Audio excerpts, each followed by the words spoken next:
നമ്മളേതാണ്ട് യുദ്ധ തീരുമാനത്തിൽ ഉറച്ചു എന്നാണ് മനസ്സിലാക്കുന്നത്. ആ തീരുമാനത്തിൻ്റെ ഭാഗമായിട്ടാണ് ഇന്ത്യയുടെ വ്യോമമേഖല പാകിസ്ഥാനെ നിരോധിത മേഖലയാക്കി മാറ്റി. നേരത്തെ പാകിസ്ഥാൻ നമ്മളുടെ വിമാനങ്ങൾക്ക് വിലക്കേർപ്പെടുത്തിയിരുന്നു. അത് നമ്മളവരുടെ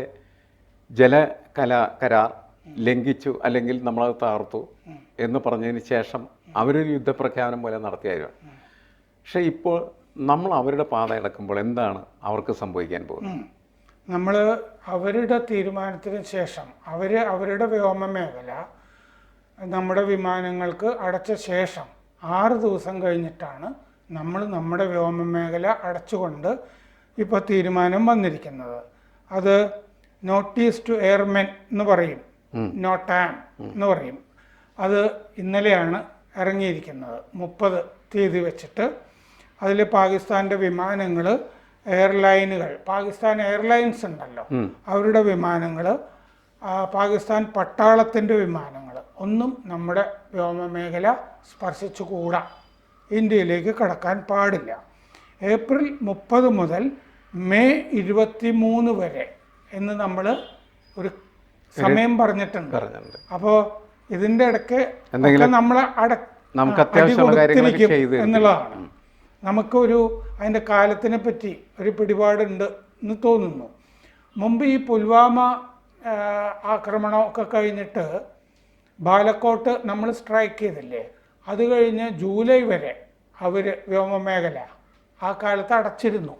അപ്പം മുമ്പും അങ്ങനെ ചെയ്യുന്നതാണ്. ഈ യുദ്ധസമാനമായ അവർക്ക് അന്നും നമ്മൾ കയറി അടിക്കും എന്നുള്ള തോന്നലുണ്ടായിരുന്നിരിക്കും. അങ്ങനെ തോന്നൽ വരുമ്പോൾ അവർ ചെയ്യാറുണ്ട്. ഇപ്പം നമ്മളും ചെയ്തിട്ടുണ്ട്. അപ്പോൾ പാകിസ്ഥാൻ എന്തു പറ്റും എന്ന് വെച്ചാൽ, പാകിസ്ഥാൻ്റെ കിഴക്കോട്ട് പോകുന്ന വിമാനങ്ങൾ ചൈന വഴി, വടക്കുള്ള ചൈന വഴി തിരിച്ചു വിടുക, അല്ലെങ്കിൽ തെക്കുള്ള ശ്രീലങ്ക വഴി പോകണം. ഇന്ത്യ വഴി പോകേണ്ട വിമാനം ചൈന വഴിയും ശ്രീലങ്ക വഴിയും പോകേണ്ടി വരും. ഇതാണ് പാകിസ്ഥാൻ്റെ അവസ്ഥ. എന്നുവെച്ചാൽ വളരെ കൂടുതൽ ദൂരം സഞ്ചരിച്ച് ആ വിമാനങ്ങൾക്കെല്ലാം അവരുദ്ദേശിക്കുന്ന ലക്ഷ്യത്തിൽ എത്തിച്ചേരാൻ പറ്റുള്ളൂ. ഇപ്പോൾ നമ്മളൊരു പൈത്തഗോറസ് തിയറം അനുസരിച്ചാണ് നേരിട്ട് പാകിസ്ഥാനിൽ നിന്ന് ഇന്ത്യയുടെ വ്യോമമേഖലയിലൂടെ അത് നേരെ സഞ്ചരിച്ചിരുന്നത്. അതിനേക്കാൾ വളരെ കൂടുതൽ സഞ്ചരിച്ചാൽ മാത്രമാണ് ഇപ്പോൾ ആ വിമാനങ്ങൾക്ക് അവരുടെ ലക്ഷ്യത്തിലെത്താൻ പറ്റുള്ളൂ. എന്ത് നഷ്ടമാണ് ശരിക്കും അവർക്ക് അതുകൊണ്ടുണ്ടാവാൻ? അതെ, നഷ്ടത്തിലേക്ക് നമുക്ക് വരാം. അത് അവരുടെ വ്യോമമേഖല അടച്ചതുകൊണ്ടും ഉള്ളതും പറയാം. പക്ഷേ ഇതിൻ്റെ ഇടയ്ക്ക് മറ്റേ ഒരു ഉറുദു പത്രം ജംഗിൽ ഒരു റിപ്പോർട്ട് വന്നിട്ടുണ്ട്. അതായത് POKയിൽ ഈ ഗിൽജിത്ത് ഉണ്ടല്ലോ, ഗിൽജിത്ത് ബാൾട്ടിസ്ഥാൻ, ആ ഗിൽജിത്തിൽ നിന്നുള്ള ഫ്ലൈറ്റുകൾ POK ഭാഗത്ത്, അവിടെ നിന്ന് പലയിടത്തേക്കും ലാഹോർ തുടങ്ങിയ സ്ഥലങ്ങളിലേക്കൊക്കെ ഫ്ലൈറ്റ് ഉണ്ട്. അത് മുഴുവൻ റദ്ദാക്കിയതായി റിപ്പോർട്ട് വന്നിട്ടുണ്ട്. അപ്പോൾ POK ആ ഭാഗത്തുമൊക്കെ അവർക്ക് ഭയം വന്നിട്ടുണ്ട്. അതായത് ഗിൽജിത്തിൽ നിന്നുള്ള ഫ്ലൈറ്റുകളും സ്കാർദുവിൽ നിന്നുള്ള ഫ്ലൈറ്റുകളും റദ്ദാക്കിയതായിട്ട് ഉറുദു പത്രം ജംഗ് റിപ്പോർട്ട് ചെയ്യുന്നുണ്ട്. അപ്പോൾ പാകിസ്ഥാൻ ഇൻ്റർനാഷണൽ എയർലൈൻസിൻ്റെ 2 ഫ്ലൈറ്റുകൾ റദ്ദാക്കി. കറാച്ചിയിൽ നിന്ന് ലാഹോറിൽ നിന്ന് സ്കാർദുവിലേക്കുള്ള ഫ്ലൈറ്റുകളും റദ്ദാക്കി. ഇസ്ലാമാബാദിൽ നിന്ന് 2 ഫ്ലൈറ്റുകൾ സ്കാർദുവിലേക്കുള്ളത് റദ്ദാക്കി. 4 ഫ്ലൈറ്റ് ഇസ്ലാമാബാദിൽ നിന്ന് ഗിൽജിത്തിലേക്കുള്ളത് അതും റദ്ദാക്കി. അപ്പോൾ വല്ലാത്ത പേടിയുണ്ട്. വ്യോമമേഖല മുഴുവൻ അവർ നിരീക്ഷിക്കുന്നുണ്ട്. പിന്നെ റഡാർ സിഗ്നലുകൾ ഇന്ത്യക്കടുത്തേക്ക് അവർ മാറ്റുന്നുണ്ട്. അഭ്യാസങ്ങൾ, ഡ്രിൽസ് അവർ നടത്തുന്നുണ്ട്. സിയാൽകോട്ടിൽ ഇന്ത്യൻ വ്യോമാക്രമണം, ഇന്ത്യൻ വിമാനങ്ങൾ വല്ലതുമൊക്കെ സഞ്ചരിക്കുന്നുണ്ടോ എന്നുള്ളതിൻ്റെ നിരീക്ഷണങ്ങൾ നടക്കുന്നുണ്ട്. ഫോർവേഡ് ലൊക്കേഷൻസിലേക്ക് അവർ റഡാറുകൾ മാറ്റുന്നുണ്ട്, മുമ്പോട്ട് അതിർത്തിയിലേക്ക് മാറ്റുന്നുണ്ട്. ഇലക്ട്രോണിക് വാർഫെയർ യൂണിറ്റുകൾ ഫിറോസ്പൂരിലേക്ക് മാറ്റുന്നുണ്ട്. നമ്മുടെ റഫേൽ വിമാനങ്ങൾ ആ വഴി എങ്ങാനും വരുമോ എന്ന് പേടിച്ചിട്ട് നമ്മൾ ആക്രമൺ എന്ന് പറഞ്ഞിട്ടൊരു അഭ്യാസം നമ്മുടെ വ്യോമസേന നടത്തിയിരുന്നല്ലോ റഫേൽ വിമാനങ്ങളുടെ നേതൃത്വത്തിൽ. പിന്നെ ഭീകരരെ താവളങ്ങളിൽ നിന്ന് നിലവറകളിലേക്ക് മാറ്റുന്നുണ്ട്, ഭീകര നേതാക്കളെ. പിന്നെ നിയന്ത്രണ രേഖയിൽ പലയിടത്തും വെടികൾ 28-ാം തീയതി രാത്രി വെടിമുഴങ്ങിയിരുന്നു. കുപ്വാര, ബാരാമുള്ള ഭാഗങ്ങളിൽ നടന്നിരുന്നു. അക്നൂരിൽ സംഭവിച്ചിരുന്നു. 5 ദിവസം തുടർച്ചയായി അവർ മറ്റേ നിയന്ത്രണ രേഖയിൽ ലംഘനം നടത്തുന്നുണ്ട്. LOCയിൽ നിന്ന് രാജ്യാന്തര അതിർത്തിയിലേക്ക് ഇപ്പോൾ വെടി അല്ല, ഇത് സംഭവിക്കുന്നുണ്ട്. ഇതെന്ന് പറയുന്ന യുദ്ധത്തിന് വേണ്ടിയുള്ള വെടിമുഴക്കമായിട്ടല്ലേ കണക്കാക്കേണ്ടതുള്ളൂ. അതെ, വേറെ പ്രത്യേകിച്ച് അതെ, അങ്ങനെയൊക്കെ ചെയ്യുന്നുണ്ട്.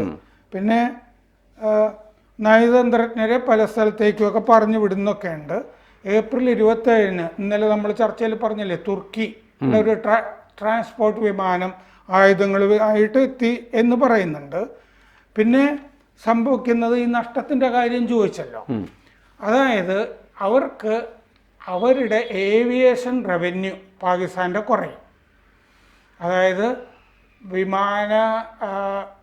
എയർലൈൻസുകൾ വിമാനം പറത്തി പല രാജ്യങ്ങളിലേക്കും പോകുന്നത് വഴി അവർക്ക് ഉണ്ടാകുന്ന റവന്യൂ, നമ്മുടെ വിമാനങ്ങൾ അവരുടെ വ്യോമ മേഖലയിൽ കൂടി പോകുമ്പോൾ ഓവർ ഫ്ലൈറ്റ് ഫീസ് നമ്മുടെ എയർലൈനുകൾ കൊടുക്കുന്നുണ്ടായിരുന്നു. അതിന് കിട്ടില്ല.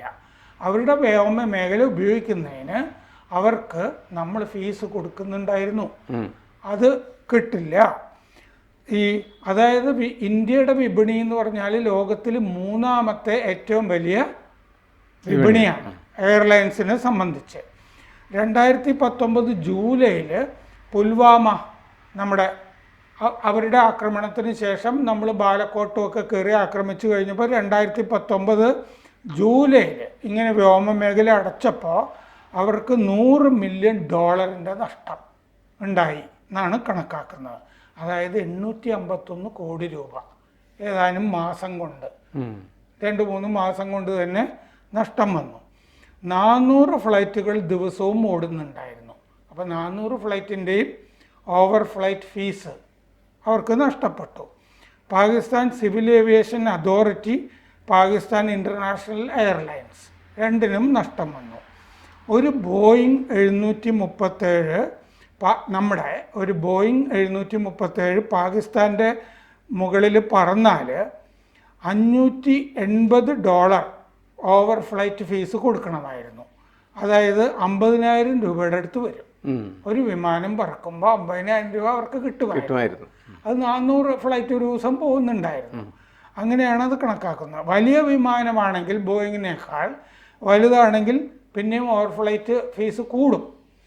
അപ്പോൾ ഒരു ദിവസം നഷ്ടം പാകിസ്ഥാന് ഉണ്ടാവുന്നത് $2,32,000 ഒരു ദിവസം ഓവർ ഫ്ലൈറ്റ് നിരക്ക് ഇനത്തിൽ. അപ്പോൾ ഇത് മൊത്തത്തിൽ നോക്കുമ്പോൾ ഇത്രയും വിമാനങ്ങളുടെ നോക്കുമ്പോൾ ഒരു ദിവസം 1.97 crores 2 കോടി രൂപ ഒരു ദിവസം നഷ്ടം ഓവർ ഫ്ലൈറ്റ് ഫീസിൽ നഷ്ടം വരും. പിന്നെ ലാൻഡിങ് ആൻഡ് പാർക്കിംഗ് ഫീസ് അത് വേറെയാണ്. അപ്പോൾ മൊത്തം നഷ്ടം $3 ലക്ഷം വരും ഒരു ദിവസം. അപ്പോൾ പാകിസ്ഥാൻ്റെ ഇൻ്റർനാഷണൽ എയർലൈൻസ് ദിവസവും $4,60,000 അങ്ങനെ നഷ്ടം വരുന്നുണ്ടായിരുന്നു എന്നാണ് കണക്ക് കൂട്ടുന്നത്. അപ്പോൾ പിന്നെ ഇതിൽ കുറേ തുകയൊക്കെ എന്ന് പറയുന്നത് നമുക്ക് വരുന്ന നഷ്ടമുണ്ടല്ലോ, അതുമായിട്ട് തട്ടിക്കഴിച്ചൊക്കെ പോവാം. എങ്കിലും അവർക്ക് ഭീമമായ നഷ്ടമുണ്ട്. അവർക്ക് വലിയ നഷ്ടമാണ്. നമ്മുടെ വിമാനങ്ങളുടെ എണ്ണം കൂടുതലാണ്. 400 ഫ്ലൈറ്റ് ഉണ്ടല്ലോ. Suspended international flights and longer domestic Roots, അങ്ങനെ എല്ലാം കൂടി ദിവസേന നഷ്ടം $7,60,000 എന്നാണ് കണക്കാക്കുന്നത്. 6.46 കോടി. അപ്പോൾ അവർ വ്യോമ മേഖല അടയ്ക്കുന്നത് കൊണ്ട് അവർക്ക് വലിയ നഷ്ടം വരുന്നുണ്ട് വ്യോമ മേഖല. ഇപ്പോൾ മറ്റേ നഷ്ടവും കൂടി വരികയാണല്ലോ, ശ്രീലങ്ക വഴിയും ചൈന വഴിയും വിമാനങ്ങൾ തിരിച്ച് വിടുന്നത്. അതാണ് യുദ്ധപൂർവ്വ നഷ്ടങ്ങളും ഉണ്ട്, യുദ്ധം കൊണ്ടുവരുന്ന നഷ്ടങ്ങൾ വേറെ. അല്ല, ഈ നിലനിൽക്കുന്ന സംവിധാനങ്ങളെല്ലാനും തടസ്സപ്പെടുന്നതിൻ്റെ ഫലമായിട്ട് വൻ നഷ്ടങ്ങളുണ്ടാകും. ഒന്ന്, നമ്മളുടെ ഈ ഗ്ലോബലൈസ്ഡ് സ്പേസിൽ എല്ലാ രാഷ്ട്രങ്ങളുമായിട്ട് ഉള്ള ഇടപെടലുകളും അതുപോലെ തന്നെ സഹകരണമൊക്കെ വളരെ പ്രധാനപ്പെട്ടതാണ്. യുദ്ധത്തിൻ്റെ ഒരു പ്രീ കണ്ടീഷൻ എന്ന് പറയുന്നത് ഇതിനെയൊക്കെ തകർക്കും. അതുകൊണ്ട് ഇത്ര ഭീമമായിട്ടുള്ള നഷ്ടം അവർക്കുണ്ടാകുന്നുണ്ട്. കുറച്ച് മാസങ്ങൾ തുടർന്നാൽ അവർക്ക് വീണ്ടും അല്ല, നമ്മളൊരു വൻ ശക്തിയാണ്, നമുക്കിത് താങ്ങാം. അവർ IMF-ൽ നിന്ന് വായ്പ മേടിച്ചൊക്കെ ജീവിക്കുന്ന കുത്തുവാളി എടുത്ത് നിൽക്കുന്നൊരു രാഷ്ട്രമാണ്. അതുകൊണ്ട് ഈ 2019 ഈ അസിം മുനീർ അല്ല പട്ടാള മേധാവിയായിരുന്നത്, ബജ്വ ആയിരുന്നു. അപ്പോൾ ഒരു യുദ്ധം നടത്താനുള്ള പൈസയൊന്നും എൻ്റെ കയ്യിലില്ല എന്ന് അന്ന് ബജ്വ തുറന്ന് സമ്മതിച്ചിരുന്നതാണ്. അത്രയും ബോധം ഈ മതാന്ധത ബാധിച്ച മുനീറിനില്ല. മുനീർ ഈ സംഭവങ്ങൾ ഉണ്ടായ ശേഷം ഒരക്ഷരം മിണ്ടിയിട്ടുമില്ല. കൂടുതൽ വാർത്തകളും വിശേഷങ്ങളും നിങ്ങളിലേക്ക് എത്താൻ ABC മലയാളം സബ്സ്ക്രൈബ് ചെയ്യുക, ബെൽ ബട്ടണും അമർത്തുക.